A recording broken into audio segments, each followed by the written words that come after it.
উত্তাল সমুদ্র ধেয়ে আসছে 50 কিমি বেগে ভয়ঙ্কর কালবৈশাখী। ঝড়ে জলে থই থই হবে দক্ষিণের 6টি জেলা। অবশেষে কমবে তাপমাত্রা। দেখুন তোলপাড় করা ওয়েদার রিপোর্ট। তাপপ্রবাহের হাত থেকে মুক্তি পেতে চলেছে এই খবর ইতিমধ্যে আপনাদের অবগত। এরই মধ্যে হাওয়া অফিসের সূত্রে আরো লেটেস্ট আপডেট দেওয়া হয়েছে। আজ দক্ষিণবঙ্গের পরিস্থিতি সম্পূর্ণ পাল্টে যেতে চলেছে। আবহাওয়া দপ্তর সূত্রে খবর, বঙ্গোপসাগর থেকে স্থলভাগে প্রচুর জলীয় বাষ্প ঢুকছে, যার ফলে আবহাওয়ায় একটা বিরাট পরিবর্তন করবে। অবশেষে কালবৈশাখীর দাপট দেখতে পাবে। হাওয়া অফিসের সূত্রে খবর, আজ থেকে দক্ষিণবঙ্গের জেলায় বৃষ্টিপাত হবে। পূর্বাভাস অনুযায়ী উত্তর ও দক্ষিণ 24 পরগনা, পূর্ব মেদিনীপুর, কলকাতা, পশ্চিম মেদিনীপুর, বীরভূম, মুর্শিদাবাদ এবং নদিয়ায় ভালো রকম বৃষ্টিপাত হবে। এতদিন ধরে বঙ্গবাসী যে ভয়ঙ্কর গরমে নাজেহাল হয়ে আসছিলেন, এবারে এই গরম থেকে রেহাই পাবেন। অস্বস্তিকর দম বন্ধকর গরম থেকে এবার মুক্তি পাবেন। বৃষ্টিপাতের জেরে দক্ষিণবঙ্গের শীতল হাওয়া বইবে।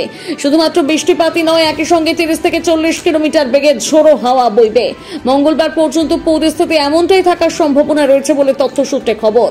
দক্ষিণবঙ্গের পাশাপাশি উত্তরবঙ্গে মাঝারি মাপের বৃষ্টিপাত হওয়ার সম্ভাবনা রয়েছে। হাওয়া অফিসের সূত্রে খবর, উত্তরবঙ্গ এবং দক্ষিণবঙ্গের তাপমাত্রা আগামী বেশ কিছুদিন স্বাভাবিকের চেয়েও 3 থেকে 4 ডিগ্রি সেলসিয়াস কম থাকবে।